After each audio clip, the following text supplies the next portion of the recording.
I'm a bird, mother.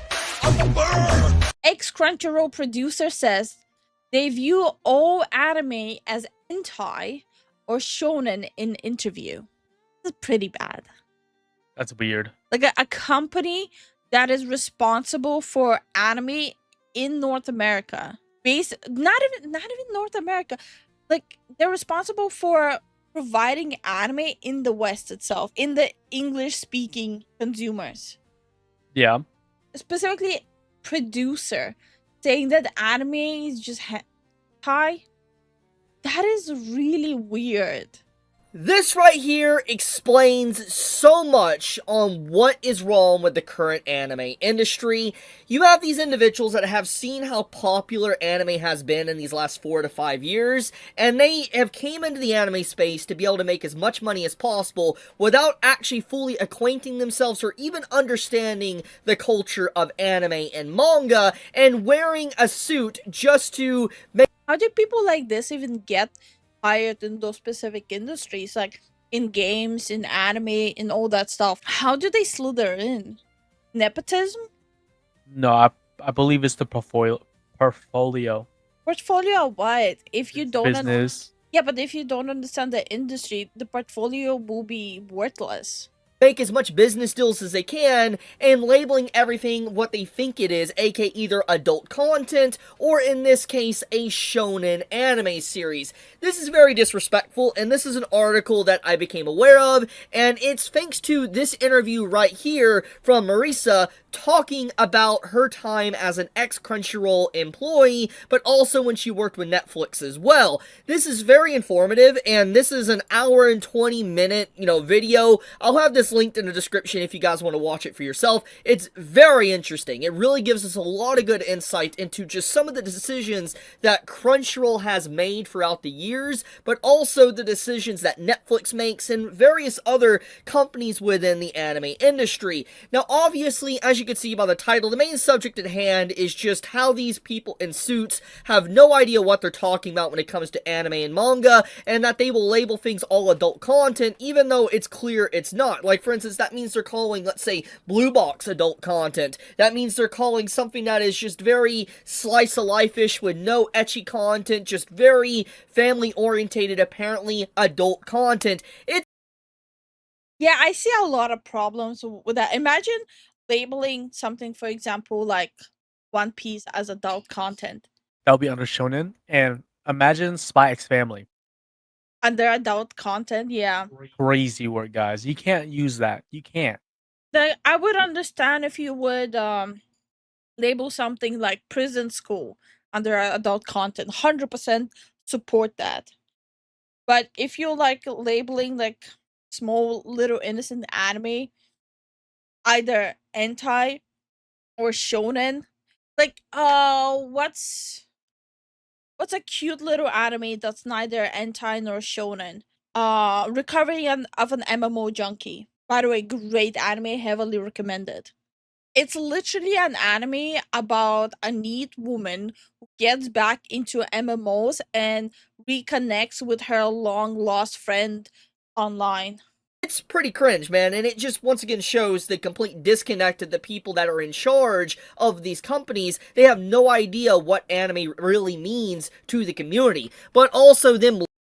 But I have to also say, people in charge in Crunchyroll being out of touch kind of shows with the amount how much fans of anime are turning away from Crunchyroll. Everything basically shonen as well, if it's not, for instance, adult content, is also very crazy. And I'll get into that statement in just a second as well about the shonen part. But this interview, though, is very fascinating. And I'm just, I'm going to let the introductions of this individual, just let her introduce herself, and then we'll get into talking about it. So I'm going to play a first few seconds here.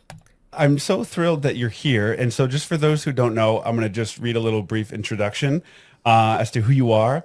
So you are a veteran producer and executive with deep experience in anime. Wait, why does guy kind of low-key look like Ben Affleck? What is happening? Adult animation and IP adaptations. Your passion for anime brought you to Crunchyroll and later Netflix, where you oversaw titles like Arcane League of Legends, Devil May Cry, Tomb Raider, and Arcane? Okay.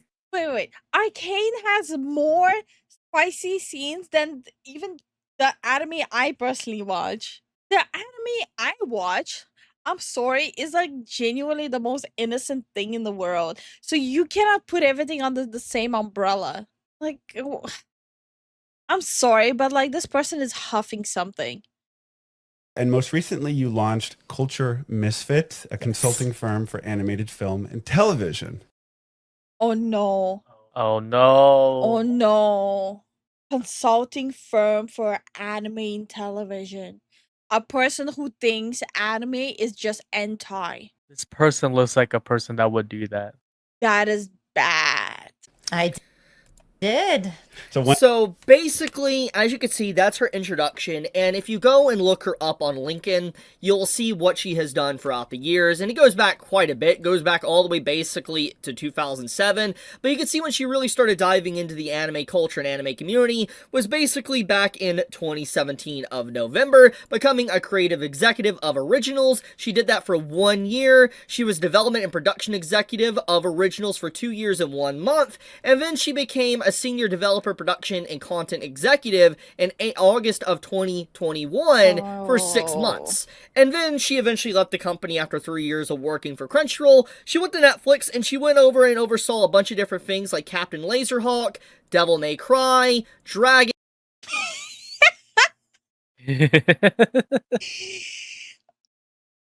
Oh boy. She overwatched Devil May Cry. Oh boy. Okay. Dragon Age, Tomb Raider, and then numerous other projects on top of all of that. So she's And Tomb Raider. Oh. Oh no. The Larry Croft animation. No. God. This is like putting just puzzle pieces together for me.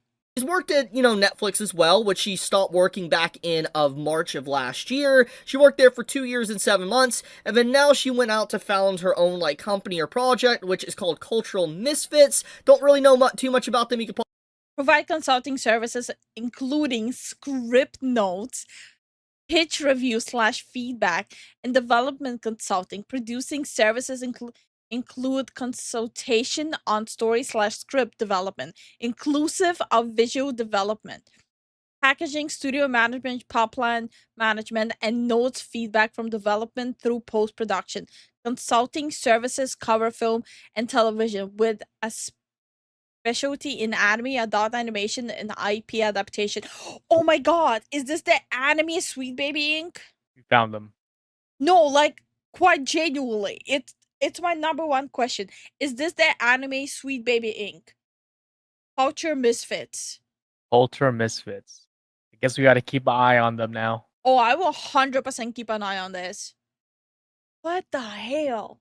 pause the video and read what they're doing here, but basically that's where she's currently working at and has been working there ever since for 9 months. Now that we know the background information of Marisa, we know for a fact that she's worked at Crunchyroll, we know for a fact she's worked at Netflix, and we know she's currently still involved in the anime industry, we could take her words pretty seriously. She is definitely someone that has been in the community for a very long time, and definitely has probably a good understanding of the anime industry, or at least the perception of what people view anime in the anime industry when it comes to main official companies like Crunchyroll and Netflix, etc. So, getting into her actual statements from this article, I'm going to go to this quote that she talked about when it came to the viewpoint of anime. So let's start from here, let's read this and we'll get down to what she said. Animation producer Marisa, credited for producing Onyx at Crunchyroll and overseeing Netflix's animation state of titles like Arcane Season 2, Devil May Cry, spoke on the perception of anime within Hollywood. When asked whether there were common misconceptions, Balkis said through the... But, okay, quite frankly, who gives a damn how Hollywood perceives anime? Anime has so much money in the industry. It doesn't matter what Hollywood thinks of it. It still racks in billions. So how does it even matter? Brandon Violet YouTube channel, aka this right here, which you can see by the actual title of the YouTube channel. This is where the source comes from.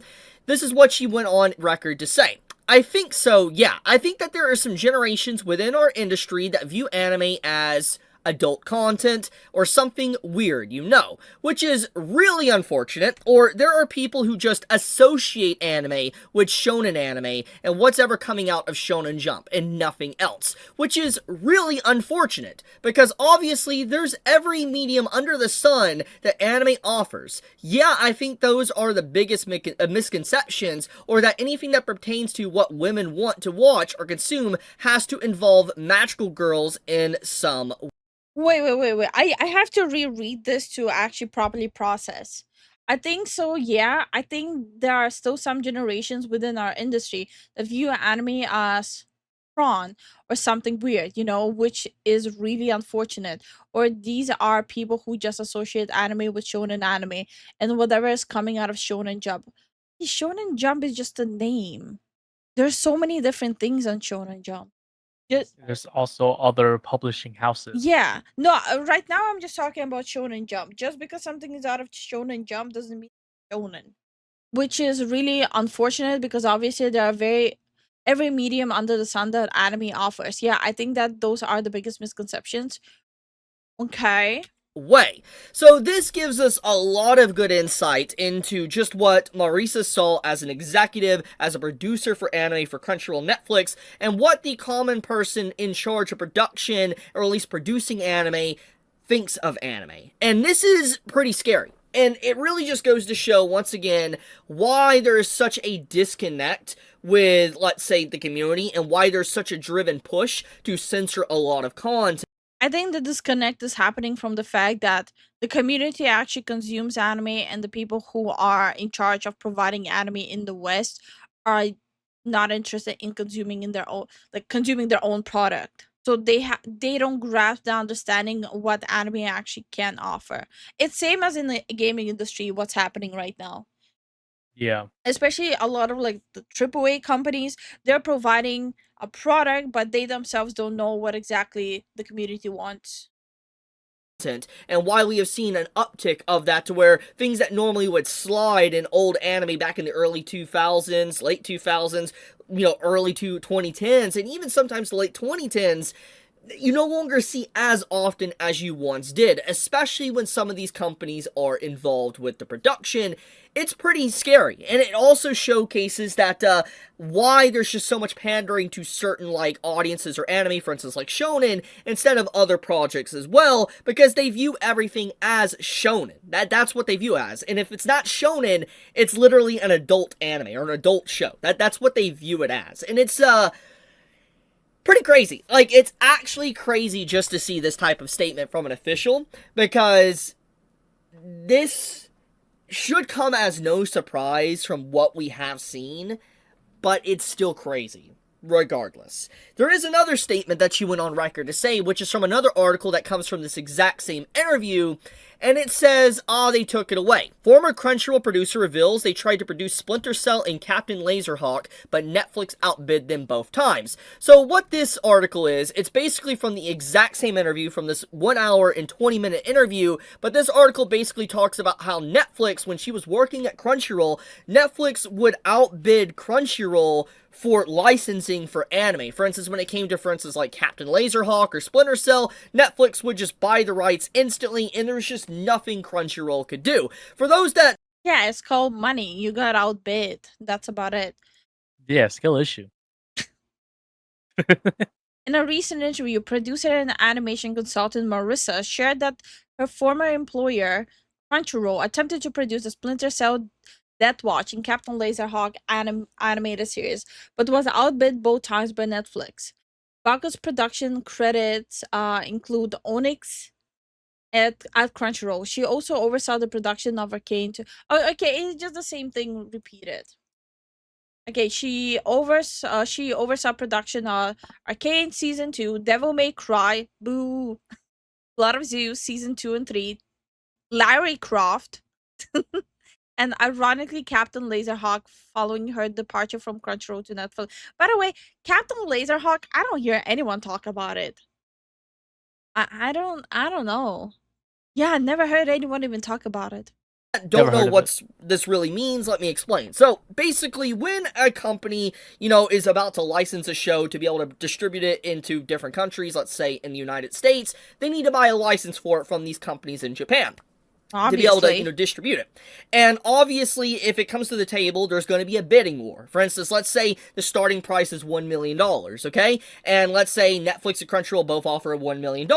And then, obviously, someone's got to win, so then Netflix is like, we do $2 million. Crunchyroll's like, okay, we do $2 million. So, like, Netflix like, you know what? Screw you. We're going to do $20 million.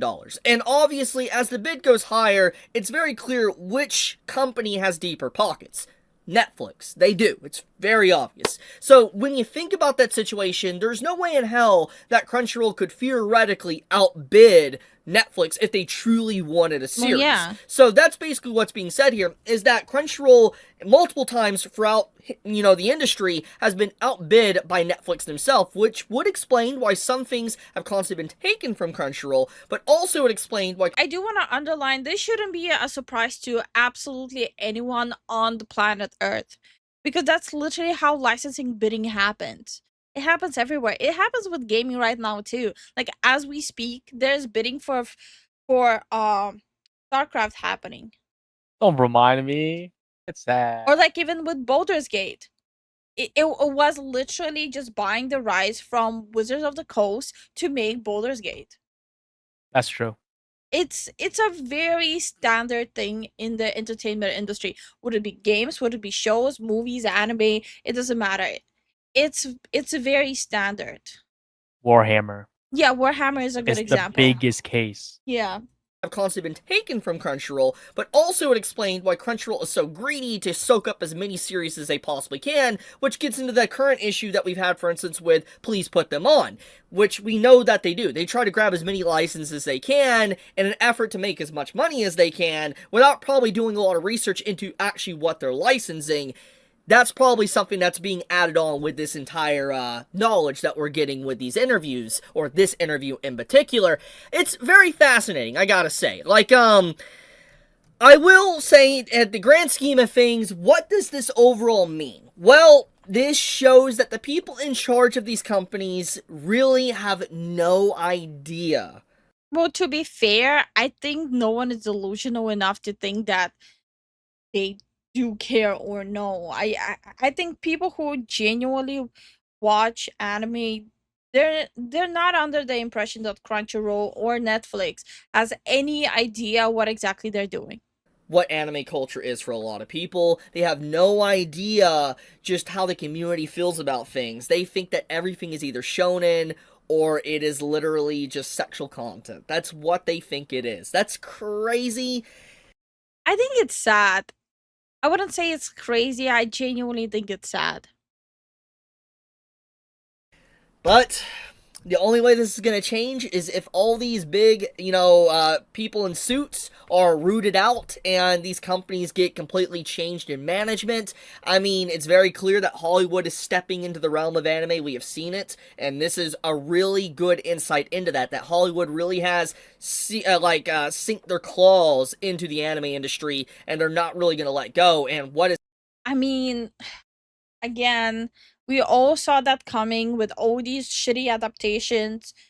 Death Note, Dragon Ball, Kakagurl, all these quote-unquote adaptations. This happened to Hollywood as of late in these last few years, or even like a decade, we can say, is going to gradually happen to anime, and we are already seeing the effects of that clearly thanks to this interview alone. And that's all I'll leave it at. I'll leave it at that. Thank you so much. Tell me your thoughts in the comments below, how you felt about this. I mean, I think pretty much everyone already saw this coming. This is not surprising, but the quote-unquote consulting group is definitely something means and we'll keep an eye out on, because this is very glooming and dooming. I'm fearing that we will be going in the anime what we went through in the gaming industry the past couple of years with all the consultancy agencies there.